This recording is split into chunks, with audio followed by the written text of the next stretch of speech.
Welcome to Oh Brother, a podcast of three brothers trying to figure it all out, with your hosts Brandon, Colin, and Aaron. On this week's show, Bear Maximum. Ahoy! Ahoy! Oh, I could not hear myself at all. Changing, my goodness. Okay, I can hear myself. Hello. Hi. Hey, there we go. Better. And, ahoy, and happy 150th episode. What? No way. It is. It is indeed. Dude. That's, what? Man, it's almost time for our, what was that? 3-year retrospective. It is. It almost, right? Almost. Yeah. Holy cow. That's a lot. A lot of, a minute. Yeah. Episode 156 will be our 3-year, when we, yeah. It'll be our official 3rd year date wise, or like episode wise anyway. Yeah. Man, we should do a retrospective. 3-year retrospective coming soon. 3 So years. Yes, I will have to put that in my notes. Remember, haha. Countdown. Active. Look, I'm gonna put that right at the top of our show notes. That's wild, man. Yeah. So we'll save the rest of our remarks for that, for the retrospective. For I later. thought I'd just throw that out there. Hey, No, thank you. That's exciting. something to keep track of. Yeah. Thing Bang. track of. Nice. Oh, so what's new? Surviving the back to work hardships, Oh no. right? Well, just always like. So I was thinking the other day, and it was like some sort of post somewhere. I don't know. Like it was like, "Yo, teachers, if y'all love teaching so much, how come you complain so much about going back to school?" Well, here it is, ladies and gentlemen. Oh, okay. Here's the inside information. In the short version, the short answer to this question, right, is people become teachers to work with kids. Nobody becomes a teacher to make and look at spreadsheets and sit in staff meetings. Ooh, wow, hot take there. Really? That's why no teacher likes the back to school, because that's what the first days of back to school are spreadsheets and staff meetings and new procedures and new zany laws that your state may have passed over the course of the summer break that you now have to know about. Those exciting things. Oh, you know what? Nobody likes that. Nobody likes the other stuff. Interesting. Yeah. Almost So if you were like, "Oh man, I love spreadsheets. I was going to become a teacher." Perhaps you're a business teacher, but other than business teachers, no money. Accounting. Like, I don't. Yeah. If you were like, "Man, I was ready to teach like my econ class about," okay, that's different. But like normal people, elementary and middle school teachers don't go. So it's all like, we have all this new staff, right? Because that's a chronic problem that every school in the country is having currently, is like staff turnover is Oh my gosh. stupid. Yeah. So we have like all these people, and I have no idea who they are, and I just keep seeing them and be like, "Hey." Anyway, like You. hey you. And we have like we have new person who's like an instructional coach. Okay, so this year, trauma in the instructional land of, we have brand new language arts and math curriculum for the elementary school. Okay, listeners, our elementary school is weird. It's K6. Okay, but we're a relatively small school, so it's cut in half. We have K6, 7, 12. Okay, but sixth grade still calls ourselves middle school because we don't do anything remotely like the rest of them. It's so stressful. More on that later. So K6 has new reading and math curriculum, right? So all day, yesterday, and parts of today, and then parts of the week next week, parts of several days next week are talking specifically about the new language arts and math curriculum. Oh no. For those keeping score, I teach science and social studies. So, You have a lot to contribute and gain. there is so much happening, and I'm like, what does that mean for me? No. So, like, I do have to currently, do that. like, it's basically, it seems, I know this is not actually true. Okay, this is just like the feeling I get. Like, literally no one cares about what I'm doing right now. So Well, it's sure. like, I'm sure. okay. Yeah. Like, I even had to stay in this meeting yesterday, and the new lady's like, I made everybody binders, and she's like, I don't have one for you. And I was like, yeah, I know. It's okay. Yeah. Because I don't need your priority language arts standards, because that will be zero help to me. I'm not supposed to be here. So you know what I did today? What? I made my own binder. Bam! Take that. What? All this stuff. I looked at my friend that teaches English, right? I looked at hers. I was like, can I see that for a second? And it doesn't really have anything in it. It has some tabs to put stuff later, and it has like their priority standards and like a calendar and something else. And I was like, I have all this stuff that I've made for myself already. So, but it's in like, because my life is unorganized. I mean, Studio Ghibli inspired. Yes, That's my new favorite term. I have like this piece over there, and I have like this piece over there, and then I have these things in this folder, right? Yeah. So I just like went through my Google Drive and my other thing, and I just like printed everything out and hole punched it and put it in a binder I had. It was like, kablam! There we go. Science binder accomplished. So now at least, if somebody ever does come around this year and is like, hey, what is your class looking like? I can be like, well, funny you asked, because I have this binder. I have this right here. It's like when I do our quizzes and stuff, like our unit assessments, right? I can just print off the summary page that shows like the average score, the whatever, like, that stuff. And then I can just like throw it in there and be like, look, data in a binder. The thing last year you told me I didn't need anymore. And I was like, no, I'm keeping all my stuff.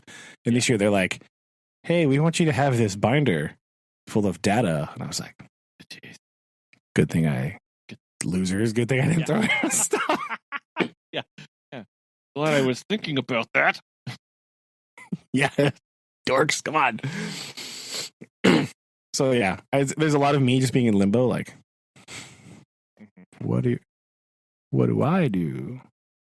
I mean, I don't like really want to be in your meeting and talk to you about stuff, but also like, could you just tell me if I'm doing anything wrong? Like, that's all I want to know. Anything wrong would be great. Yeah.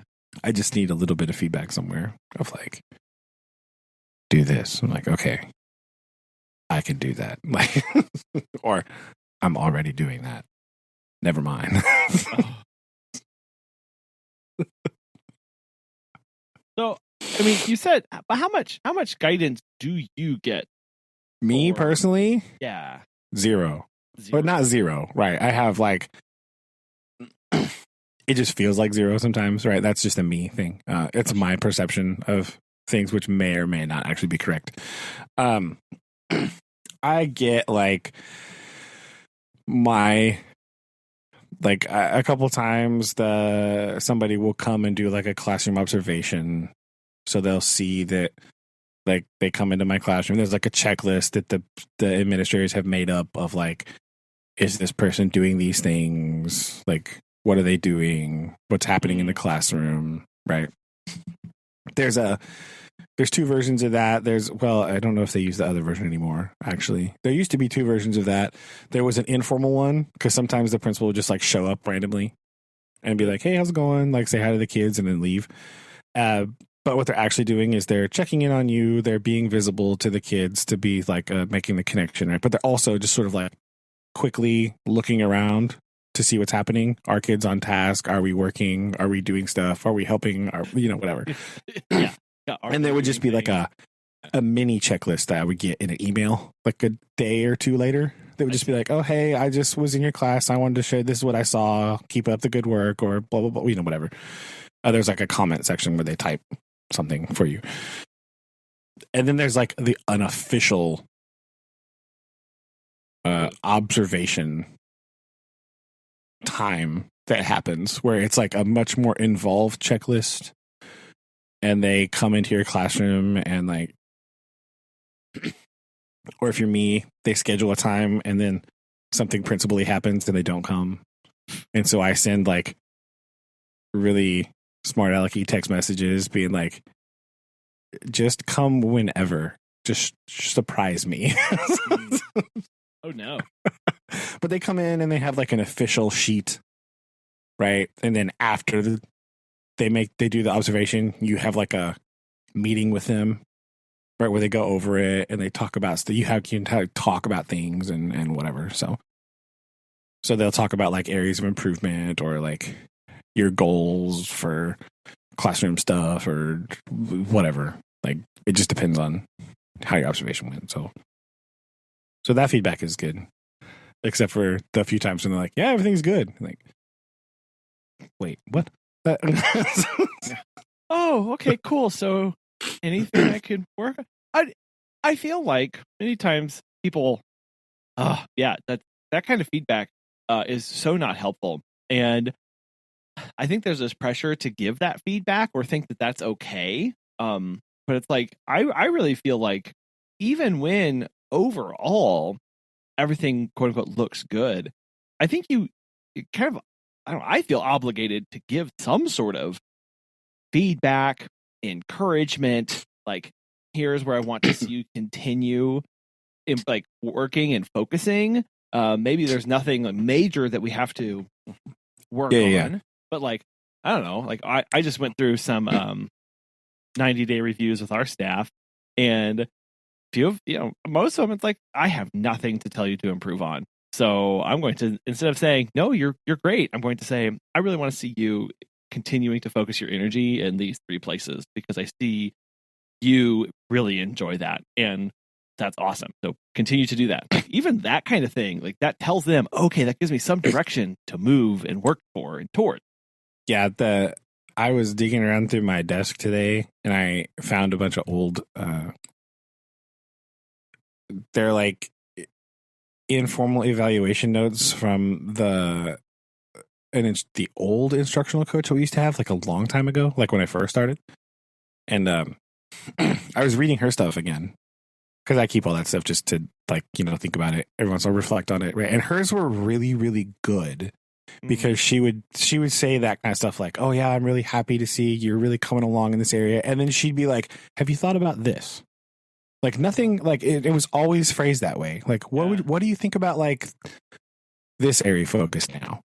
Right? Because I can see that you're really good at like this stuff, but then what about this other area of focus? Like, and it was never like, maybe she didn't see it. Maybe I didn't know, you know what I mean? But it was always like a question. She would always like put a question on there. Like, think about this. Like, what could we do to make this better? Like, and all that was like, it was so good. Like that's that's really helpful stuff.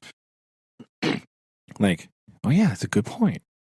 Or even if you like, and it helps me in my brain because like it might be something I'd been thinking about, right? But it's just sort of like floating around in my head, Yeah.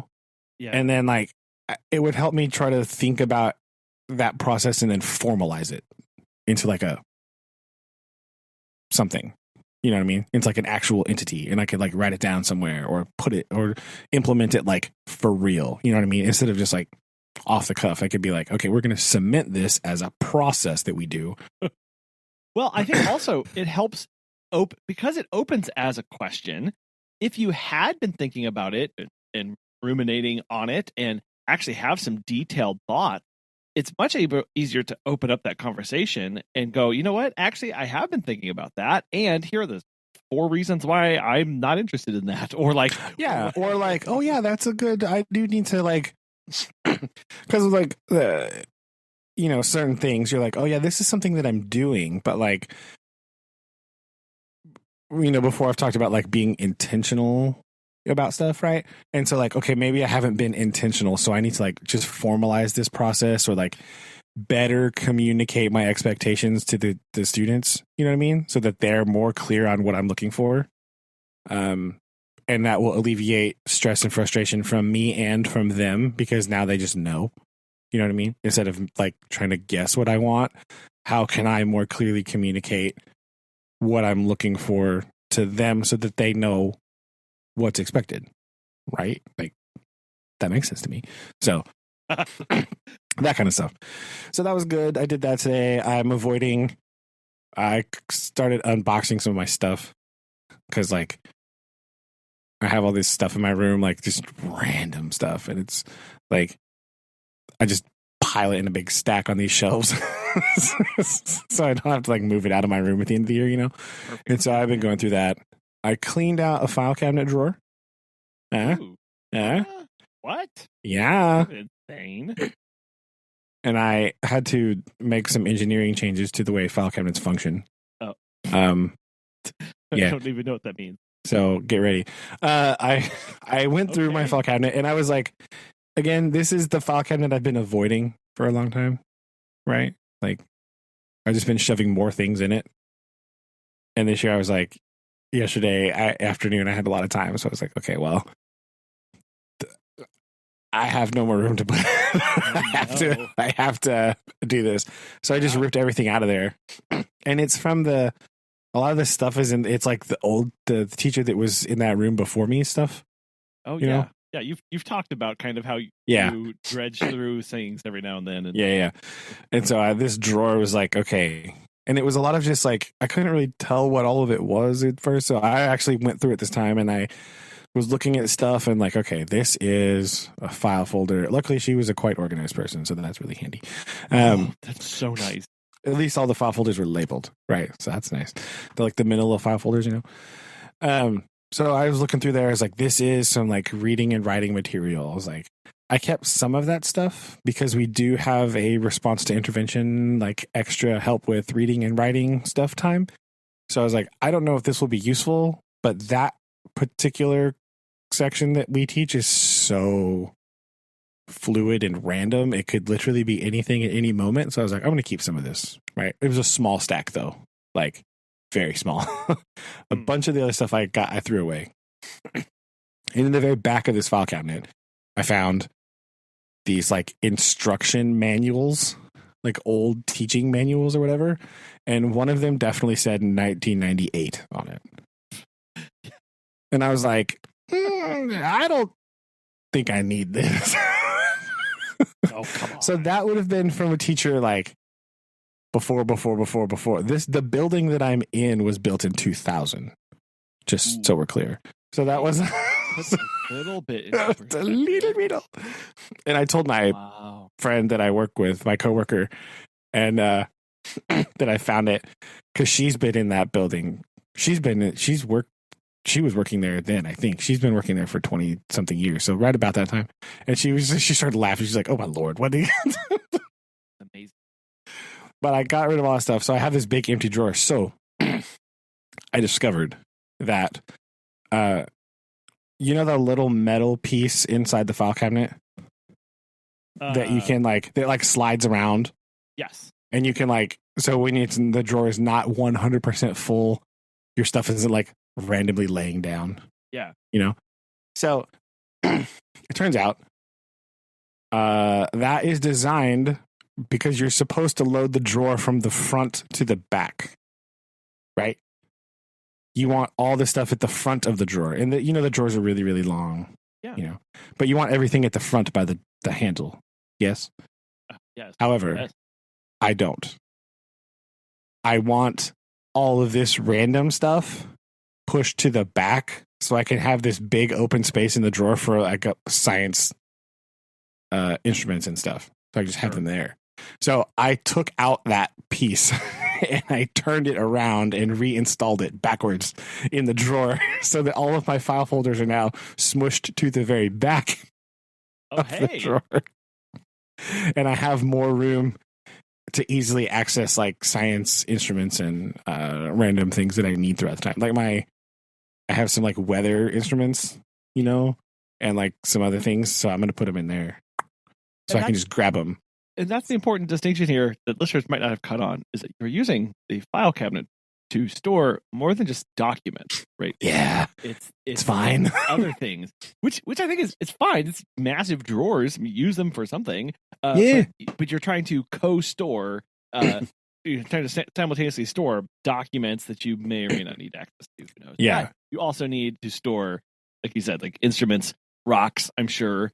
I'm not going to put rocks in them because it's only a 2-drawer file cabinet. So if I pull it out too far, it will probably start leaning. Fair enough. Maybe the bottom drawer. I haven't done the bottom drawer yet. That could be a candidate for a rock drawer. Except for they have to move my file cabinet out of my room every year, and I think the custodians will be super mad at me if I fill the file cabinet full of rocks. So I have another cabinet in one of my things that doesn't move. Aspied for cleansing. There's like a couple drawers that I haven't purged yet. So there's at least one that I know there's a bunch of stuff in there that I can throw away. So rocks incoming for that one. Gotcha. And I'm going to have to go through and continue paring down the rocks because every year they'll find some that are like really cool and like, you should keep this one. I'm like, yeah. I'm going to put this rock. I don't even know what I would do.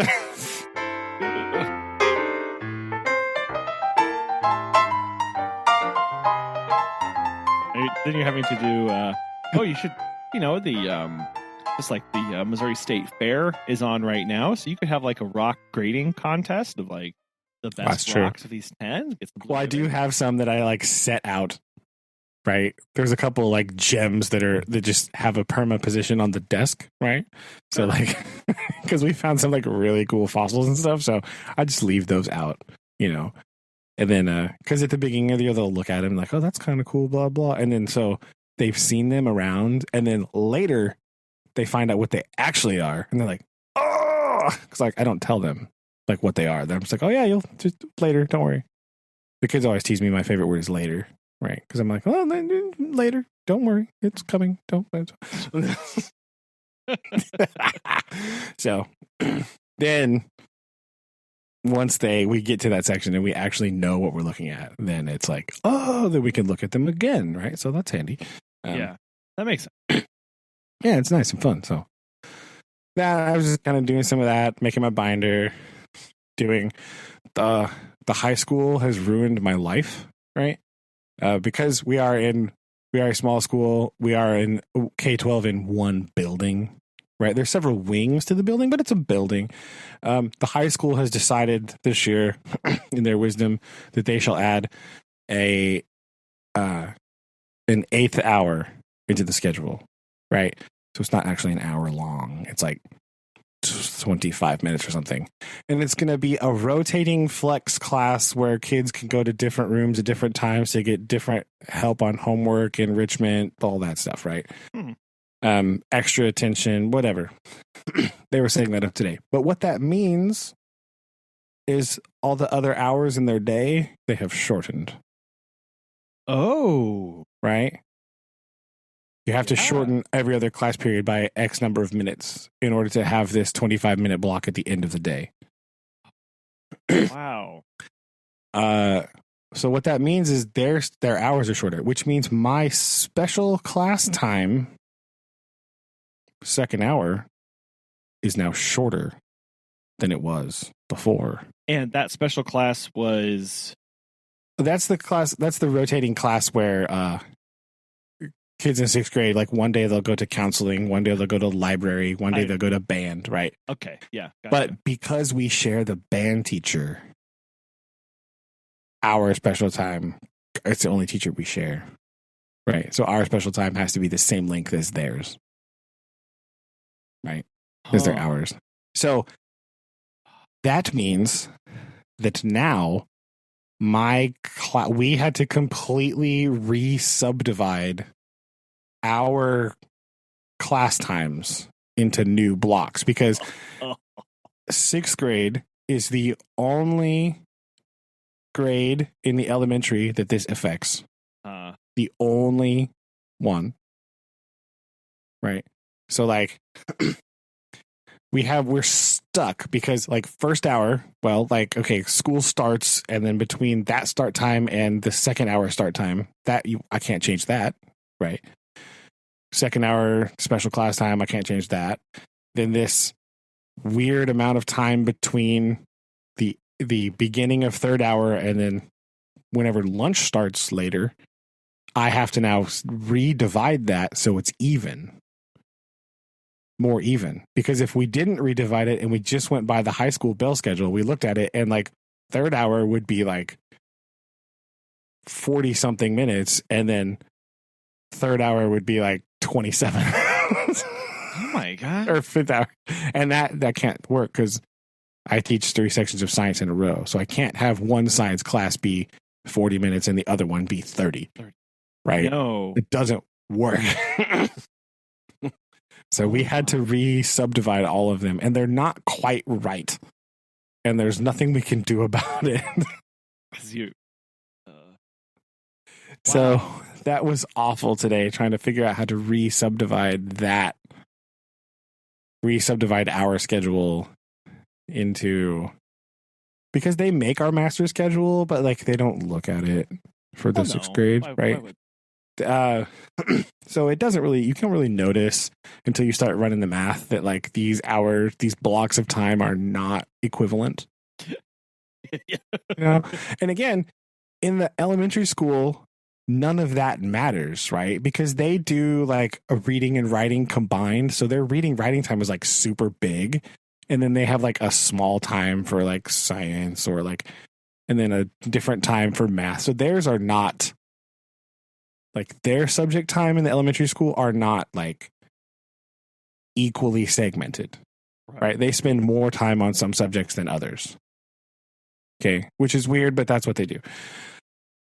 We don't do that. And so they're always talking about it and we're always sitting in the back raising our hand and be like, we can't do that. It's like when it comes time to music practice, they'll just be like, they'll talk to the elementary and they'll be like, yeah, elementary, we're just going to move our reading and writing time to the afternoon. And I'm like, the sixth grade's looking, no, it's not a thing that we do. We can't do that. Like what? And of course, when they make the master schedule, they don't take into consideration that in the elementary school, the sixth grade is the only grade that has to account for passing time. Right? Because they move classrooms. They move.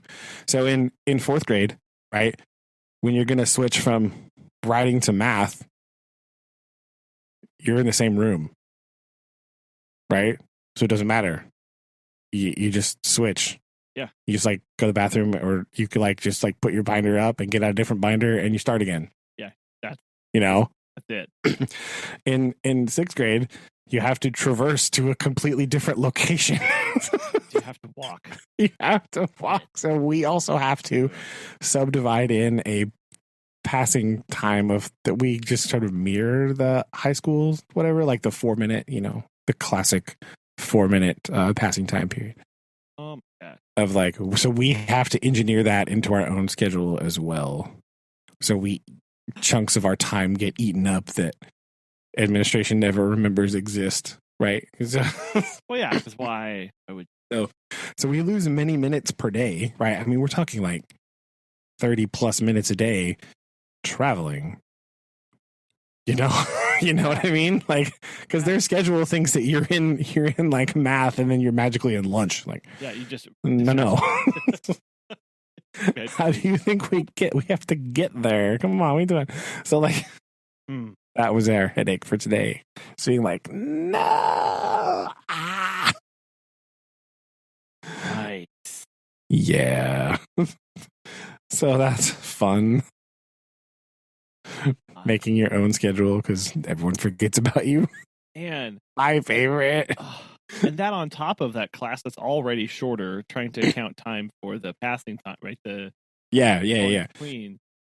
So like, I have these classes where like one will be like, plus our Monday schedule, we have that shortened day Monday, so then it's like everything's like mega short. It's awful.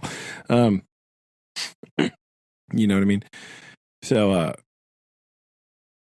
that's not fun. But I'll have like one class that's like 50 minutes, right? One class that's 52 minutes. Right? And then one class that's like something different. Like, it's so hard to keep everybody on the same page. Well, so when every single class time is a different length of time. Right? How are you planning on like realistically? I have no idea. Normally, I just have to kind of like. I think it's in some instances the first class I have. I just have to say like, all right, I'm going to pace everything on this class because I think it works out that maybe I have to double check. My first class of the day is the shortest one anyway. Oh, okay. So I have to pace everything by them. So sometimes the classes that will come later will have like 5 minutes of just like nothing, right? We have to fill it. We have to do something, right? But like they have dead time in their classes that we have to fill with stuff because I'm like not going to go past where I stopped in my first class, right? Because then we're all crazy. We're all out of whack. That's no good. But that's a real big pain, right? And so like it's difficult with and my classes now that are going to be a different length than last year. So I'm wondering how that will affect some of my multi-day assignments, right? Like projects and stuff. Like how many days do you get? Will it be good enough? Do we just go, yeah, we're just going to keep it to, we're going to have to do something because it's shorter? Like, I don't really know how that's going to work. Sure. So. Gross. Well, yeah. Disgusting. And make sure that you are being so mad, fair and consistent with everybody. Yeah. And yeah, because gosh, if you're like, well, these people have, like, this group has technically had more time to work on this or get these concepts, how do I, yeah, because if you figure in multi-day assignments, you could end up in a situation where this class has had 15 more minutes to work on this assignment than this other class. Yeah. And while that doesn't sound like a lot, you can get a lot done in 15 minutes, in the context of a class, like that's a lot of time. That's a lot of time. Yeah. And so that's I may just make a sly little sheet that has these times and being like, hey, do you realize, principal, that I'm losing X minutes of instructional time per week compared to last year based on this new schedule? Yeah. Just wanted you to know that. Like, I may run the numbers next week and just see what it's going to add up to. But I was like, oh my gosh. Yeah, because you also don't want to unfairly give the classes that have more time, like push them more and further and disadvantage the ones that don't get that time. Yeah, but then on the other hand, like if you have 5 minutes to do like a review game, the other classes will be like, we didn't get to play a game. Like, yeah, we didn't get to review. What are you talking about? True. Sorry. You guys. Oh, gosh. Yeah, right. So it's very. Just imagine you just like getting towards the end and being like, stretch it. Any more stretch? Yeah. Some days it's not a problem, right? Some days it is a big problem. It just depends on the classes too. So that's another thing that's going to be weird. So, because every class has its own pace it moves at anyway. Because some classes like want to ask like 12 billion questions, and other classes are like, "Yep, okay, Please stop talking. I have work to do." Yeah. You're like, wait, no. That's more when you want more time. I don't know questions. Like I don't. So that's also exciting. So well, let's hope that the classes that are going to naturally have more questions have the longer time. And we'll see. I don't know. Yeah, that's hard to judge too because I have literally no idea who these kids are. So like, I don't know what they're doing. Like, I have their reading level range, which again, not super helpful currently. So like, I don't know.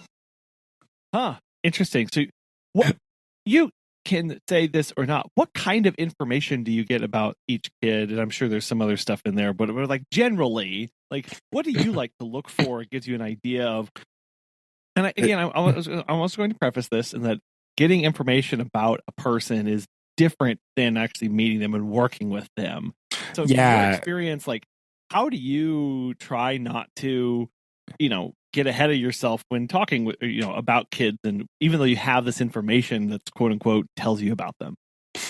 Yeah. So like, I actually don't get very much like academic information about them. Right. I have a class list that has the way that we do our reading levels, they're like, if you're in like X range, you're assigned like this color, And so I have a list in a spreadsheet that has names grouped by colors. Which again, as a science teacher, only moderately relevant to my life, right? Like I can see like, okay, this kid is going to need maybe a partner when we do reading stuff, but like I do that with everybody anyway. So because everybody, well, science vocabulary is difficult. Well, yeah. Right? And so like, so I don't, that tells me some, this tells me like, oh, these are some lower kids. I should just keep an eye out, see if they need extra help on this or that or whatever. Later on, whenever they show up, I may get to see the MAP scores from last year, right? Their big testing scores. Because 5th grade tests for science, so I get to see those, but I usually don't even bother looking at them because in our school, we keep changing the reading and writing curriculum so much that like science curriculum instruction is kind of not a thing, and in the elementary school anyway, not in 6th grade, boy, tell you that. So in 5th grade, it's kind of the first year they have any science, and then they have to take a science map test on it. So that score is basically useless to me, right? Like, I don't care what that says. That doesn't mean anything. Like, get out of here. You could tell who's good at taking a test, I guess, but ta-da, that's it. So that I get to see that, but it doesn't help me in this particular situation. So, yeah, I get to hear about, because I am next door to the 5th grade, we'll talk about like, behavioral stuff sometimes.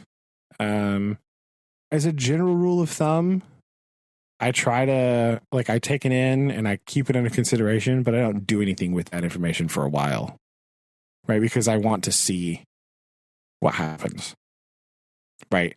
I kind of don't want to judge too fast, right? Because that's dangerous with behavior stuff. So, like, because in 5th grade, they're, they will take that in consideration. And so in 6th grade, a couple things happen, right? Number one, you're maybe not at the very beginning of the year, right? But later on in the year, you're a more mature individual than you are in 5th grade, right? Yeah.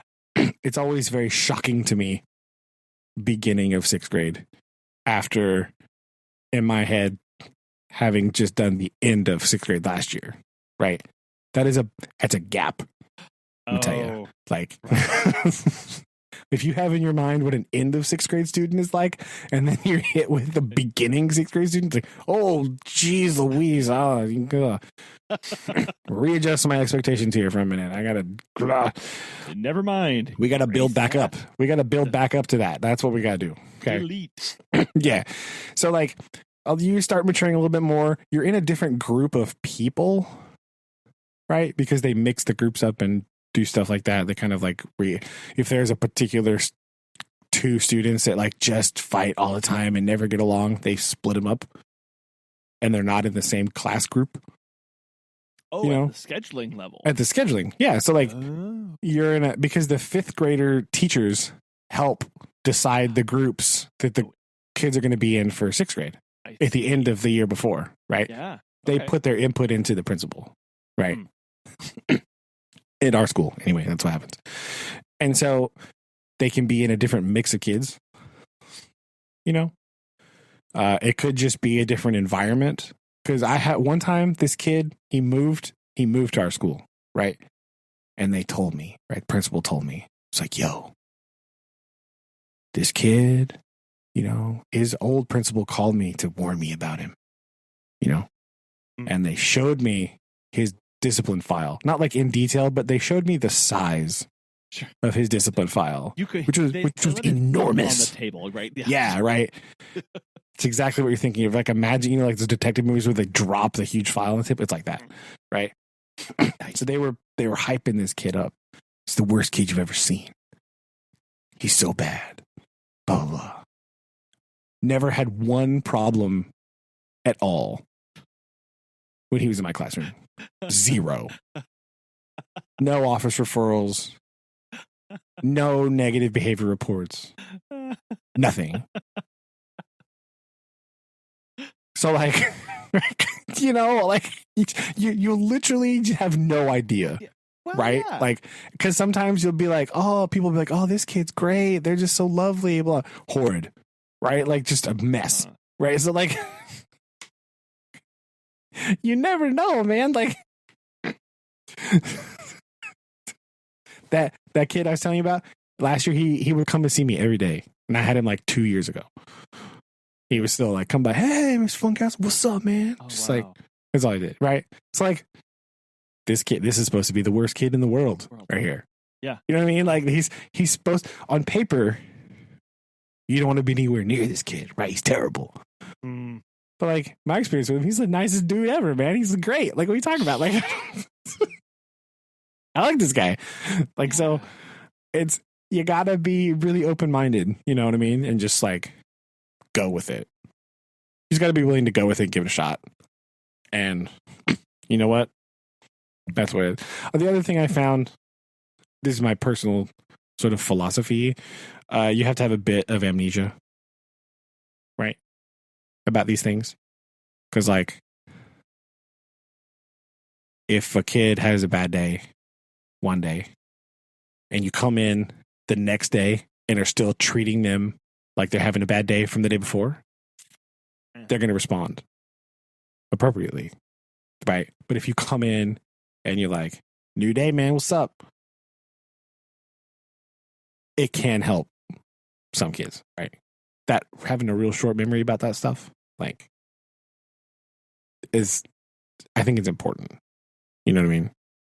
Well, yeah. I mean, they didn't want to start out, you know, they were, like you said, they were having a bad day. They weren't intending to have those. And that's a time of a lot of emotions and a lot of growth and a lot of things going on. And they don't want to start a new day thinking about yesterday. Yeah. Right. Yeah. We want to start a new day thinking about today, right? Today. Better. Boom. And that's an important, and I think that's important for a lot of adults just to give to themselves too. And if you don't have, like, a lot of people, they hold on to what they did yesterday going into the new day, like that, just internally as an individual. And that weighs on you, right? You have no chance for growth or for new things in your life. And so to have somebody externally, and imagine being 12 with that, right? 12, Yo. But to have somebody externally who saw you the way you were yesterday and like knew you and maybe even talked to you about it. Brand new day, like new thing, like that. What a freeing thing, because what that gives them space to do better. And I know that some kids take advantage of that. And but you know, but you know, at the end of it, to go like, yeah, like this is new opportunities, like new space for everybody every day, and to give that grace to others, and hopefully that teaches them to give that to themselves. The more they experience that.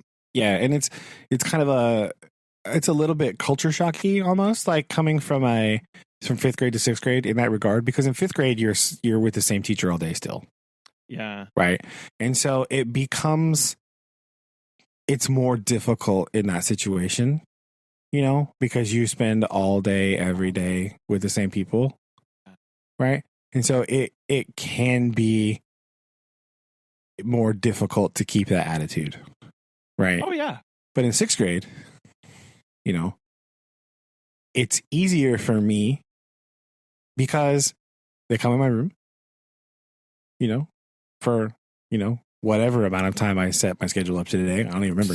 And then to be determined. Then they leave, you know, and then I see them at lunch. And then in the afternoon, they come back for another class, you know. And so by splitting it up, you know, and like if you had a bad day in like the English class, if you were not, maybe you didn't have a good hour, but then you come into my class, you're starting over again, right? Because you have an opportunity now to make this hour better than last hour. You know what I mean? And sometimes we text each other and warn each other like, yo, keep an eye on so-and-so because they were having a rough time, you know? Like, sure. But then you can just be like, hey, man, what's up? How's it going? And then, you know, try to ease it out and kind of smooth it down because, like, it's fine, right? Okay, it's fine. It's no big deal. You had, maybe you were struggling with whatever you were doing in English or math or science or whatever, and now you're going to go to a different class and you have a new learning opportunity in there. You're doing different stuff, you know. Maybe you do better there, right? That's all fine. It's good. It's all good, man. Calm down. It's okay. Yeah. Well, it just, you know, and again, like also, you don't know what they're coming from. It could be school related. It could be home life related. All that kind of stuff. So I definitely think that it allows, again, just that grace, that humanity that you can bring to the situation with somebody who's so young, who's so lost in a lot of ways of like, and I think that's a big chance for growth for them. And I, when working with the kids, like my kids, it is very hard to do that because it's like I know what you're capable of. I know. I mean, you have that in my position too, because like some days kid comes in, you're like, you're better. You could do better than that. What the heck are you doing, man? Come on. But like, you know, you got to judge about how much of that you tell them, right? Like how far you push them that day. Maybe the next day, be like, yo, I know we struggled yesterday. We could, think we could do better today. You know what I mean? And it's, it's tricky. It's hard. It's different. It's difficult for them to come in and do that and make that shift. I had another thought. Oh, like you were saying about that. I've been like, it's weird, right? Like all these things sound good on paper, and I have been in a room before with other teachers and they wrote things. It was like a exercise, one of those dumb exercises where you got to write stuff on a piece of like paper on the wall or whatever, like a team building community non-blah. And yeah, they were talking about like educational motivations and stuff like that, right? And a lot of people focus only on that, like, oh, I just want to love them, especially when you talk to like second grade teachers. No offense, second grade teachers, but it's crazy down there. And I have said in these places, in these spaces, like some of my goals and the things that drive me to be an educator is I want kids to want to be at school, right? I want this to be an environment they want to be in, and I want them to be excited and interested in learning, right? And I have had people tell me that's dumb. Oh no! Like, I want them to be excited about science. And they're like, no, you shouldn't do that. I'm like, what? Excuse you. Get out of my face. It's like, I want school to be a place like, even if you're like, you can, especially if you're struggling at home, you're having a hard time at home. Like if you're at school, and I understand that it's hard, but school can be your escape, right? And if we're focused on science and we're like super into science, you're thinking about science, everyone in the class thinking about science, you're not thinking about what happened last night at your house. Your friends aren't thinking about what you told them happened last night at your house. We're focused on other things. We're moving our focus away, right? And if that can help distract you even for like a little bit, win, right? You know what I mean? So like, I think these things are important, right? Like, be excited about learning new things. I told somebody one time that I wanted kids to be excited about learning new things, and they were like, that's dumb. I was like, what? No, why?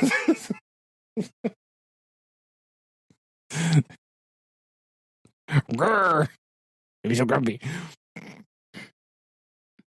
But I don't care because I still want that. So that's what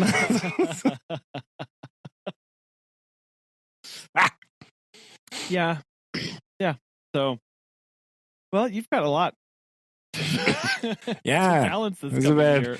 Yeah. So next week, it's not. This week is nice because it's sort of eased into it, right? Because we had to work. What's today? Thursday. We just had to work this week, right? We just worked yesterday, right? Yeah, yesterday and today. Boom. And then next week we'll work Monday through Thursday. And then school starts a week after that. So ease it in with 2 days this week.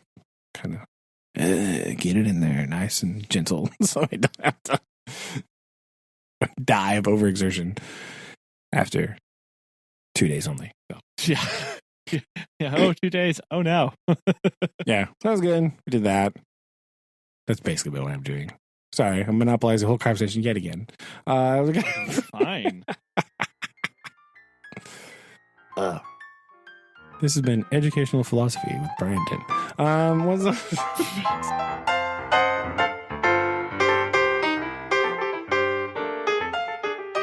Well, I did want to let's see here. You touched on something about being intentional and formalizing goals and like trying to put things down into like basically you're thinking about thinking and how you work and operate. And I think this is something that I've been I believe the teacher word is metacognition. No. Blam. Thinking about things. That's literally the definition. No, I don't believe that. No. But I don't think, in your opinion, do you feel like that's something a lot of people do? Maybe just, you don't have to say like in teaching it specifically, but just like in general, like people sitting and thinking about how they think, how they work, how they move through life, and are actually intentional in that way. I'm not real sure because the majority of my friends are teachers. So like, I don't. Oh no. So like, sampling bias. I don't know. Yeah, sample bias, right? I don't know because I think a lot of times it is something that you do sort of like,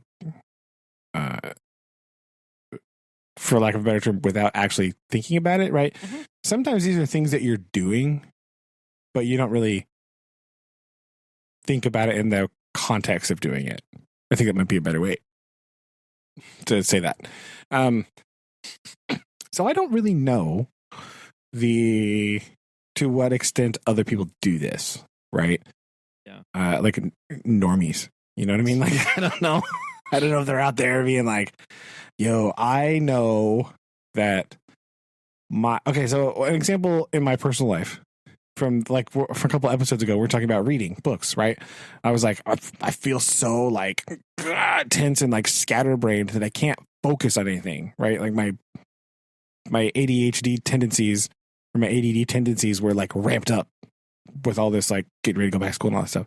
So like, I need something to focus on. So I consciously thought through like, what can I do to help me? And I thought about reading Under Mystery because I know that they're engaging, they're short chapters, the story moves really briskly.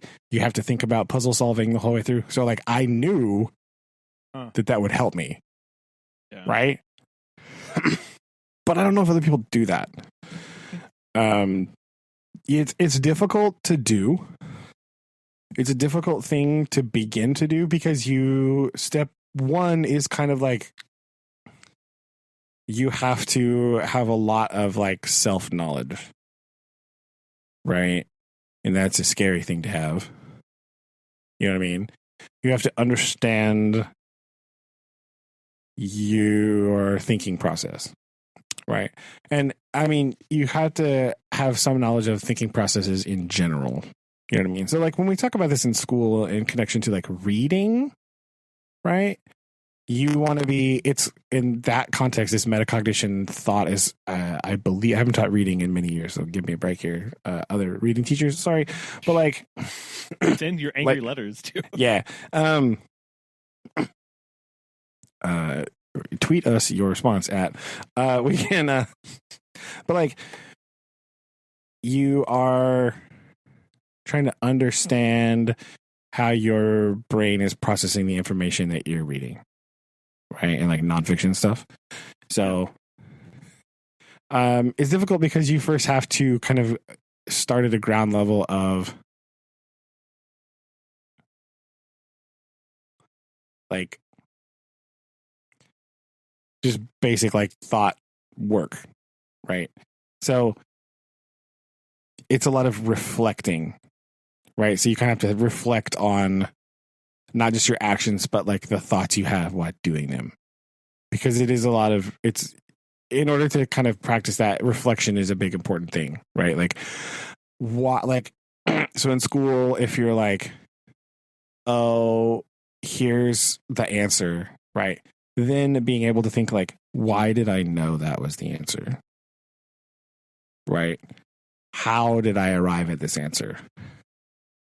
How was I able to do this in a certain way? And it shows itself up, I think, the most in real life in like problem solving strategies. Yeah. Right? Like this is broken or this has gone wrong. What do I do to fix it? You know what I mean? Like, what is the best course of action to solve this problem, whatever problem you have? It could be a major problem. It could be a minor problem, right? And I think starting with the minor problems in the examination process simpler because there's less steps, right? You know what I mean? So like problem, okay? Real world context problem. The reservoir on your automatic drip coffee pot is dirty. What do? Yeah. Right? Like, so you could go, okay, this place that holds the water is filthy in there. Even after I ran, so I would do step one, clean coffee pot, run vinegar through it, right? That's step one. People know about that. Try that. Okay, that's got the basket in the pot cleaner, but the reservoir is still gross.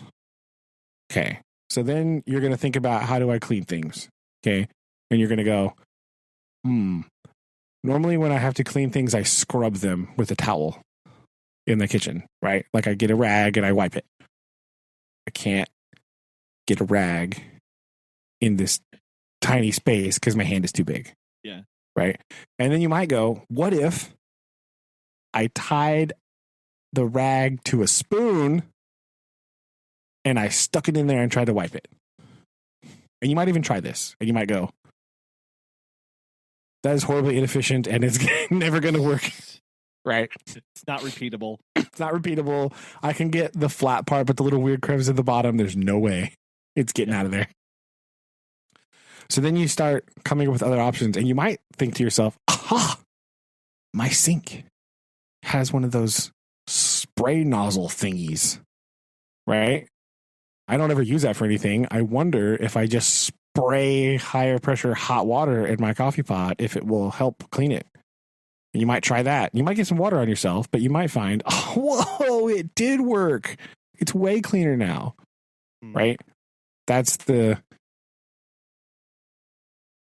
problem solving steps. You have just done some metacognition about problem solving right through there.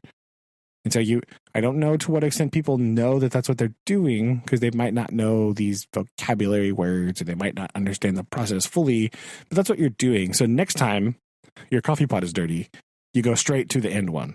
Yeah. Done. Right. You don't go through all the steps again. You go straight to the thing that was successful. Right. Same thing like in school. If you go through this process, right, the next time you do these things, like when you're reading or whatever, or you're doing a science experiment, because this is like the same thing as the scientific method, basically, just less formalized, right? You go to the thing that worked last time. You know, the frustrating part in education is as you progress in education, you do the thing that worked last time, and then all of a sudden, sometimes it doesn't work, and then you go, crud. Okay.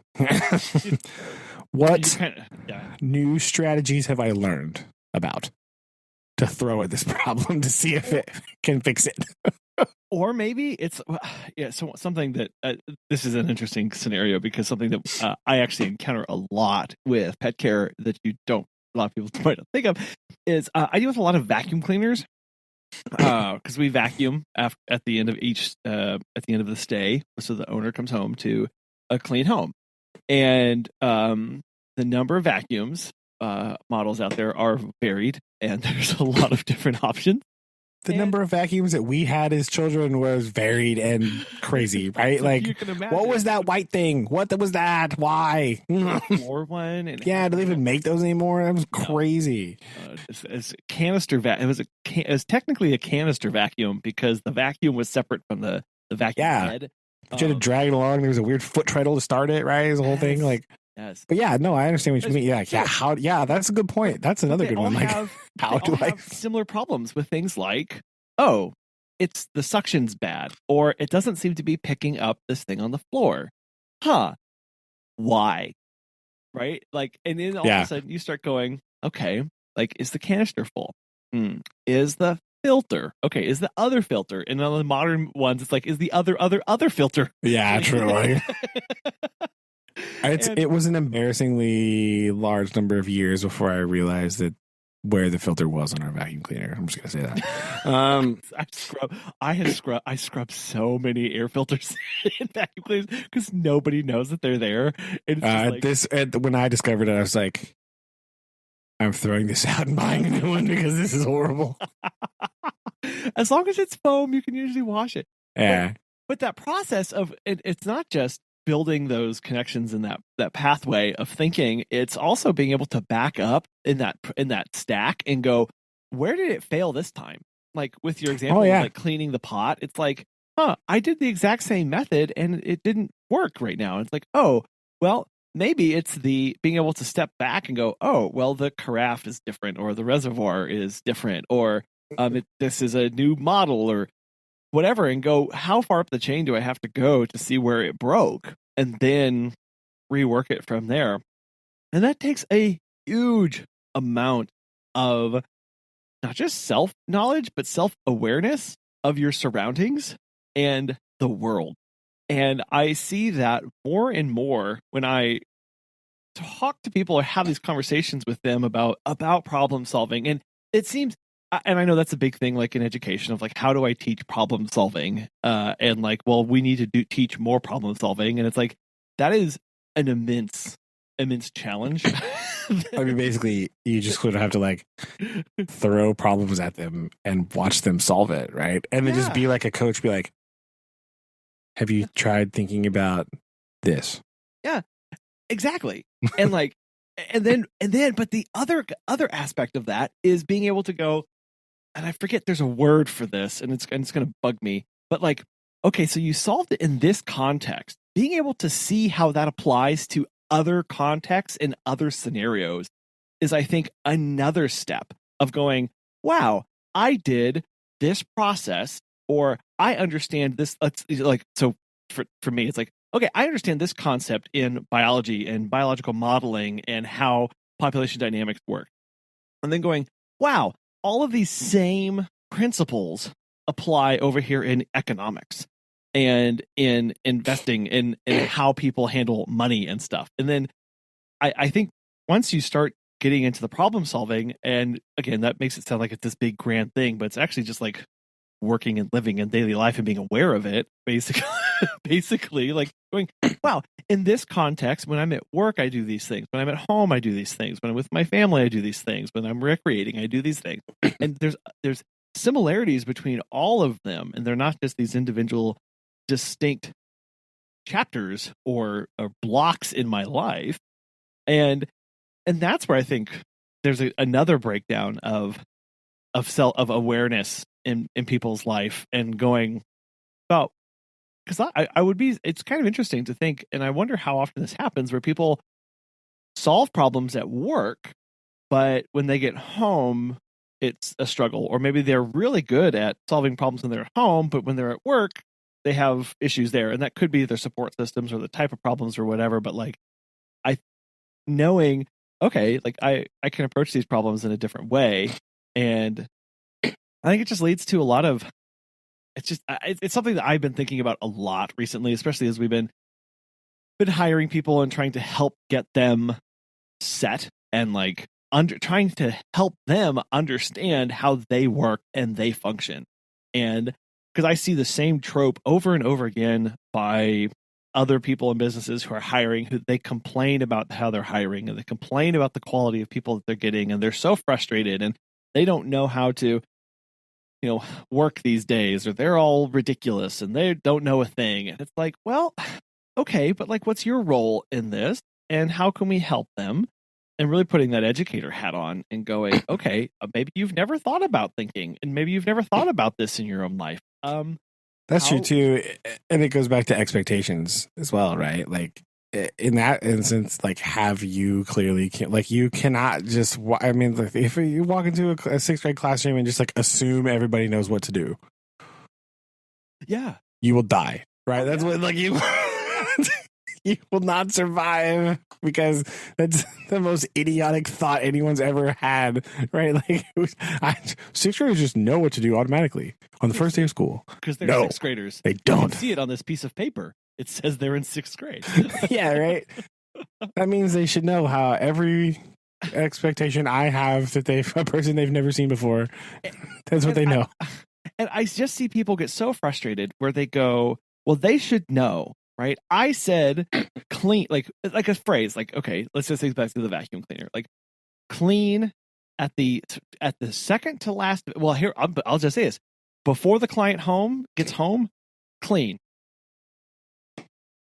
What, like, that's very vague. What is that? What does that mean, right? So, like, yeah, like, see, that's problematic, because that could be interpreted as, okay, this client's going to be gone for 4 days. I just have to clean sometime in the next 4 days. Exactly. Right. Yeah. So I could clean on day 2 and be like, I did, boss. I cleaned, man. What are you talking about? Or when I think clean, I wipe down counters, and there you go. And yeah, I think about this makes me think about when I worked at the pizza place in high school, right? When I did my training, right? It was a very specific, like, the boss dude, the manager, would just like walk around and be like, he's like, this is how we clean tables.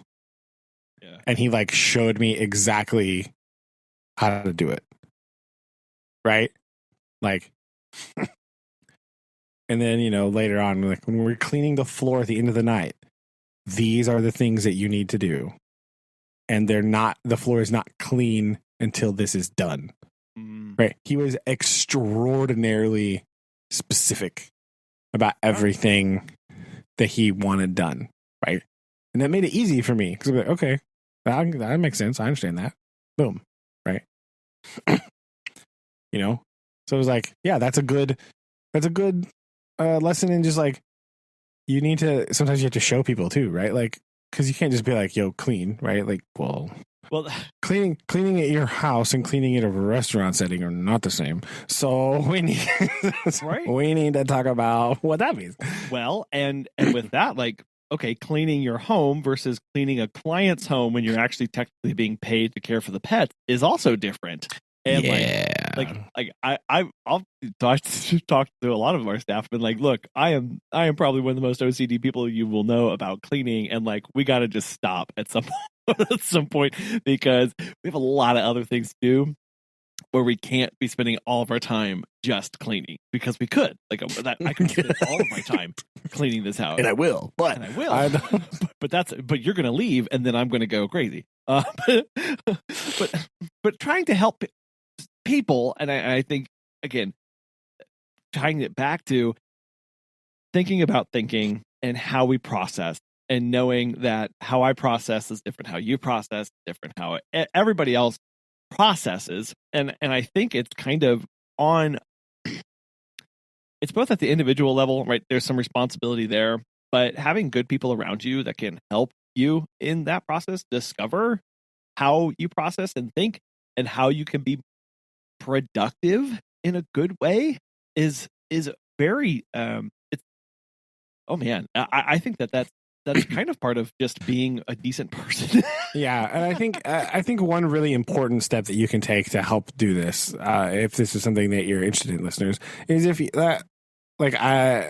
this is a thing that I do with my kids, right? So they when they're working on something or they're doing something or whatever it is, we could be doing a project, it could be a sheet, it could be the reading passage, whatever, I don't know. Like they will come up to you because they're still in this process, right, of understanding this, and they will just tell you, I don't get it. Yeah. And I say, can't help you. Right? Don't get what? You know? And the first few times I do that, they look at me like I'm an idiot. And I'm like, I don't know what it is. Right? So I will ask them like questions, right? About like try to figure out what it is. Like, what is let's back up. Where did you start having trouble understanding? Right? What is confusing you? What specific part do you not understand? Well, right.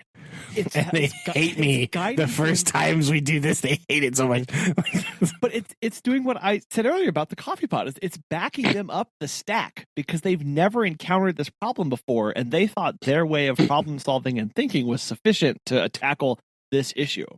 And you are teaching them that process of you're pushing the boulder back up the hill and going, nope, like, because that's actually the hard work, that is insanely hard to back up the momentum and inertia. And I know from like solving complex mathematical equations or in physics, like you get on a train where you're like, oh great, I can go chunk, and I just go all the way through and I get the answer. And then you get one where it throws you a curveball, and all of a sudden you're like, you hit the wall real hard. It's like, I did everything. What do you mean? And you have to erase all that work, and you have to go back line by line by line until you can see, here's where that was. And it's even harder for work that's more creative or out of the box thinking, like problem solving or like design or like art or writing or things like that, or science, where you're like, I am doing something completely new here where nobody's ever done this before. I am now kind of guiding this myself. How do I do that? How do I think through this in a new way? Because then you're having to you really are breaking your brain. Like, I have to think a new way. What do you even mean? Like, this is how I think.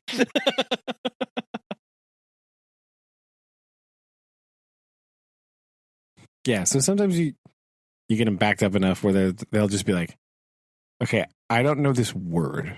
You're like, aha, that I can help you with. And okay, the specificity of there, you have to tell me, like, and what's good about that is and I think it's a good practice for everybody of, I need to be able to verbalize or write out what the problem is in my own words, in my own way. But until I can get it down and out, I'm just nebulously moving around. And that's, as soon as you get that question where you can lock into something, that's where you can actually start getting traction on moving forward and getting help and getting connected to other resources. I mean, there are times where it's like, I know there's a technical word for this one thing. I have no idea what it is. I'm just going to go to Google and Google this phrase that I think describes something. And it's like, ta-da! Like I have words that describe what I need help with. Like you said, don't just say help. Don't just say I don't like this. Don't just say it doesn't make sense. Like focusing on the it. What is it? What is the struggle? Like really focusing, like, forcing them to some extent to get that out is where those skills come in down the line of like, specificity in asking for help is where we can start actually getting traction in this. Yeah, definitely. Right. Figuring out just where you're stuck. Right. I think it's important. And like I said, they really hate it the first few times we talk about this. The first time they come up to me and they go, I don't get it. And I say, get what? They're like, I don't get it. Like, still doesn't help me, man. What are you talking? It's like, ooh, you said it more forcefully. Well, we do this with the kids too, where they'll be doing some schoolwork. We don't have school for another many at this point. It's after Labor Day. Good, great. I know it's a long time. And yeah, you try to do homework, and Lil will get frustrated, and she'll be like, I don't like it, I don't get it. And I know sometimes I'll say that when I'm kind of just like done working on it. And what I actually want to say is I need some space and I want to work on this later. But I don't want to say that. I'll just say I don't get it so that I can just keep moving forward and I'll get the help that I need. Yeah. And again, getting that like, okay, it's okay to say I want to work on this later. Or it's okay, like if you can. Like obviously sometimes you have to, like in life, sometimes we have to do hard things. That does include pushing through to get things done and deadlines, blah, blah, blah, whatever. But like, nah, do it later. Editing that part out. Just kidding. But like really, like now you're opening up to other forms and you're actually having a conversation about it too, of like, okay, like at that point where you can say, it's not just like, okay, I said this phrase, but it's like, I'm actually asking. Like that's another thing too. Like once you get more self-aware about this too, it's like, oh, what I'm actually trying to say is I want to go outside for a walk because I'm tired of doing my addition tables. Yeah. Okay. Let's handle that. Like that's good. That's helpful. That's more healthy than just sitting here and you saying you don't like it or you don't understand because I'll help you versus you just want to go take a break. Okay, sweet. Like we can work with that. Yeah, definitely. So that's it's important just to identify the problem, right? Step one. It is. So anyway, okay, cool. I was curious about that. Like I said, that's a ongoing issue. Ongoing topic that I spent a lot of time thinking about for problem solving and thinking. So yeah, it's hard because that's like a big thing and it is difficult, right? And you just have to kind of challenge people sometimes, throw problems at them. Say, hey, what do you think about this? Yeah. Boom. I'm adding to our topic list. I want to know about this. Productivity in ways of working. Oh Lord, I don't think you want to hear my thoughts on this. No, I want to know about this. This is adding to the topic list. It's right underneath concert horror stories and cake wars and food shows. Anyways. And my workflow is very addled and erratic, and some people are like, what? This is what I want to know. This is what I want. So I'm adding it to the list, and we'll get to that right after we get to Columbia Cocaine Hippos Must Be Cold. I think we talked about that actually. Well, see, a lot of things we've like mentioned. Actually, we've touched on it. It's true. I don't know when to mark them off because it's like it might show back up, right? Exactly. So, anyway, before we go, I have to tell you what Susan said a little while ago. This is complete topic shift, right? Topic shift. It's just sort of like this is our new T-shirt design. Okay, this is how good it is. Uh-oh. She goes, we were watching while we were eating supper. We were just like trying to flipping through, and we were watching that show Alone. You know about the show, right? Yes. Okay. Listeners, if you don't know what Alone is, it's where the History Channel just takes people out into the woods and dumps them there and whoever survives without dying or getting sick the longest wins a prize. It's like a survival-y thing, right? So the one that started tonight was like about it was like a special, like, you know, people that had been on the show before. It's like second chance or whatever. It's like super winter time. But anyway, they're like way up in Canada, right? So there's like stinking polar bears around there, right? Ugh. And if there's one animal that you'd never want to meet in person, it's a polar bear. One of the very few animals that will actively hunt and eat your face off. Yeah. Like, and be like, that was tasty. Let's do it again. Yeah. They're merciless. So they were talking about survival, blah, blah, blah.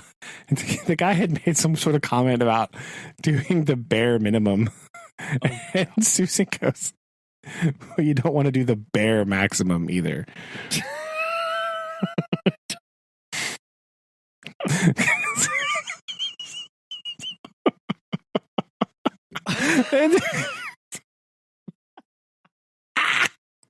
I fell off the couch. It was hilarious.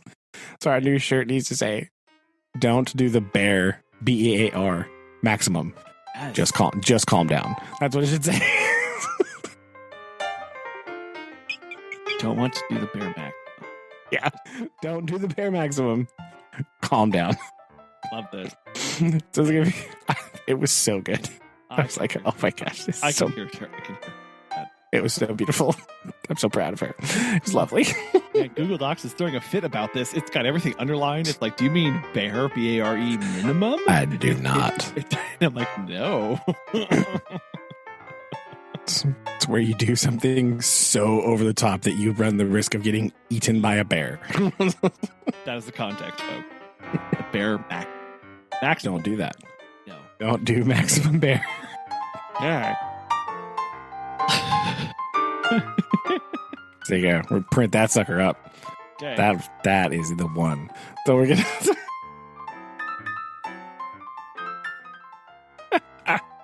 Okay. Well, on those words of wisdom, Yeah. we'll wrap it up. We'll see you next time. All Wrapping right. up the episode 150. Dun, da, da, da. The grand 3-year retrospective. 6-ish episodes, if we remember. There we go. Okay. There we go. We'll just make it into a countdown so we don't forget. 6 episodes to go. Yeah. Do you still? Is your third favorite ice cream still the same? Still the same. Do you remember what your original 3 were? No. Have you started eating your eggs in a new way? What is the Everyday Carry update? Oh, we do need to do that at some point. We keep talking about it. We do that. Okay. Man, we've got so much follow. It's just going to be 2 hours of follow-up from all these people left out there. Perfect. Great. Well, with that as our cliffhanger, we'll wrap it up. Okay. Now we're ready. Love you. Love you too. Bye. Bye.